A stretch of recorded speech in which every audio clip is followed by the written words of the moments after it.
And we're back on New Talk here on Synergy TV. We're talking about revenge porn and about sexuality and gender and justice here in Trinidad and Tobago. And Mr. Gahman here, he actually lectures a course called Geographies of Social Justice here at the University of the West Indies here in Trinidad and Tobago. And I wanted to ask you really quickly, Levi, do you think that our notions of gender, especially as it pertains to like how we deal with gender on social media, do you think that they are unique to Trinidad and Tobago, or how we imagine gender is essentially the same all over the world? It's a difficult question to answer because in terms of just defining gender, that's a complex term to sort of unpack. I think it's both. So I think there are similarities in terms of what's happening in Trinidad and Tobago in terms of gender, surrounding masculinity, as well as notions of manhood that are situated and unique to the particular geography that we're in. I also think that some of those things that are ascribed to notions of manhood and masculinity, as well as femininity and womanhood, are also particular and unique to Trinidad and Tobago. Just a cursory glimpse, I've only been here a short time, and have been observing and sort of interacting with different people from Trinidad and Tobago. There are a lot of parallels, there are a lot of connections towards rigid notions of masculinity, as well as strict definitions in terms of femininity and womanhood. They're just sort of talked about in different ways. There's different language, there's different colloquialisms surrounding basically things men are tacitly supposed to do, as well as behaviors that women are supposed to tacitly understand as well as participate in. And I guess I would just need a little bit more time to sort of see what's taking place in terms of gender, as well as talk to more people. And I sort of dodge and sort of sidestep that question just because it's also difficult to make normative statements about gender as well as people in other places. Right. So I mean, there's specific things, there's similarities, but there's also differences. Okay. All right. So I want to ramble a little bit, if you will permit me, right? As we're talking about revenge porn, I'm reminded of a circumstance. Well, everyone remembers the revenge porn case involving Anya Youngchi, right? That's still very much in our minds, even though that's happened years ago. And what I remember vividly about that instance is a couple of years after, a couple friends of mine, some of them female, actually said they, and I say this with a kind of grain of salt, they don't like Anya Youngchi. They can't deal with her. They don't know why she's famous. They don't know why she's in the public eye. Because as far as they were concerned, it was that case of individuals sharing a tape of her being intimate with her partner on social media. For a lot of people, that's what made her famous to them, right? In much the same way that's what made to them Kim Kardashian famous, that's what made Paris Hilton famous. And I suppose a lot of people are similarly concerned that Therese Ho was just looking for fame. Yeah? Is that, because a lot of people are thinking about this, how do we respond to that thought? That these women are doing this, not that something was done to them, but that they are doing this to get famous.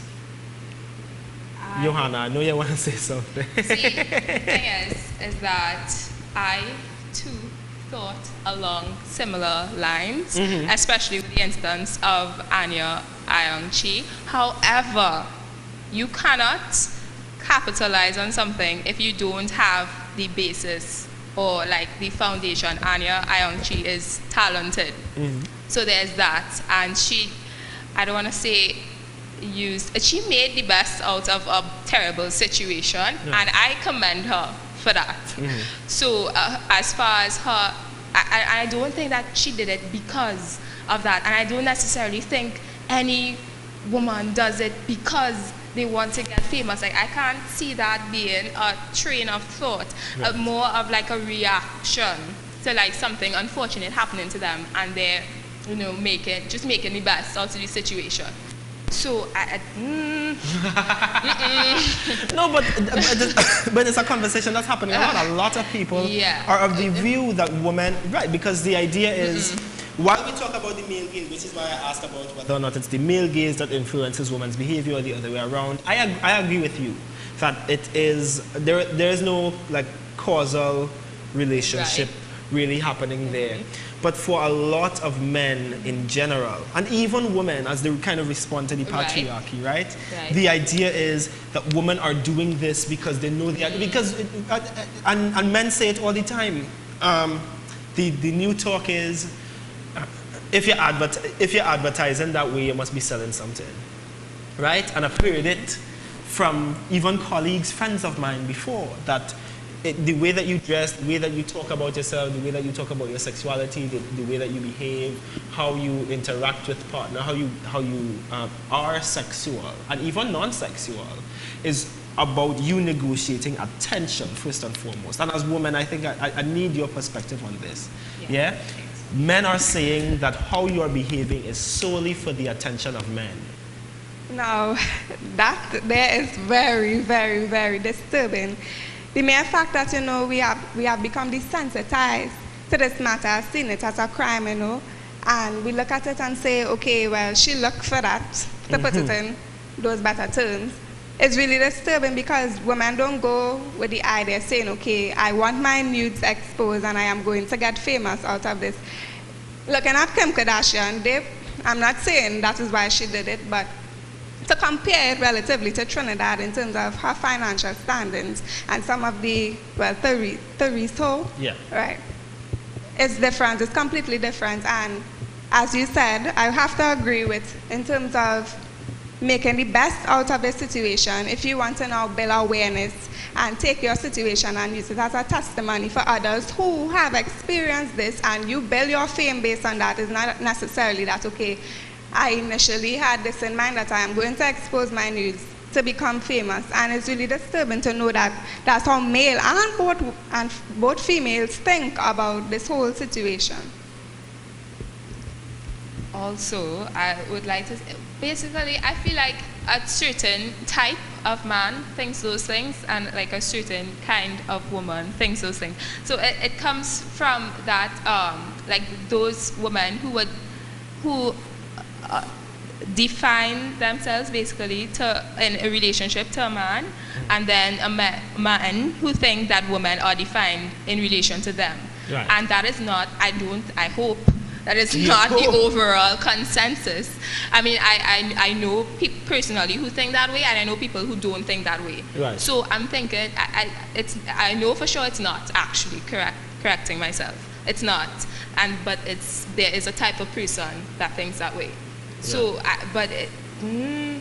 no, I don't think that girls do not go around thinking I'm going to get famous if my body is exposed to people, and then I'm going to build on this. No, that's not what we think. When we dress up, we do not go thinking that, oh, men are going to look at me. Actually, it's the opposite. When we go out, we're thinking we want to show up all the other girls that are there. We want to look better than the other girls. We want to be the best looking girl there. Or look at ourselves in our reflection as we walk by reflective surfaces. No, man, it's not about you. Chill. Like, that is not the case, and people need to stop, get out of your mind one time. No. I also feel like, in terms of the discussion of looking at a woman who had a sex tape come out or who had nude photographs come out, those are anecdotal and rare. There's over 3.5 billion women on the face of the planet. These are incredibly rare instances, and then it basically becomes, we place women under the microscope more. We start speculating and psychoanalyzing, why are women doing this, and then we basically make general statements about women. Well, they must be doing this for money or attention, or for other reasons that are very individualistic and selfish. And so it's very much a rare instance, and then people feel that they're entitled to offer a psychological diagnosis that's conjectural, and then impose that upon to the widespread population of women as a whole, and basically say women are driven by these motivations, women are doing this for these reasons, women are sort of conniving and plotting and scheming. so it's problematic, one, that women are being placed under the microscope as much, and then there's being conjecture made about women, and then there's normative homogenous statements being offered about women. So it's basically like the unholy trinity of being unfair to a particular group of people, and women are sort of having these arrows slung at them over and over and over, when it's all anecdotal and speculative. So I think that sort of needs to be interrupted and halted as well. Yeah, and that reminds me immediately of something that you said earlier, Johanna, about the fact that Ms. Ho is going to have to deal with the circumstances of this, even the case, but much less the fact that her images were shared by her family, her children, everybody who's associated with her is going to have to hear this again and again. And if there's another case, it's going to come up again. Right, because even, the cases that come out after that have nothing to do with her name she calls. set the precedent. She took him to court. She won. Right. So, but then, how do we as a society deal with that? The fact that we are perpetuating her abuse for years to come. How do we interrupt that?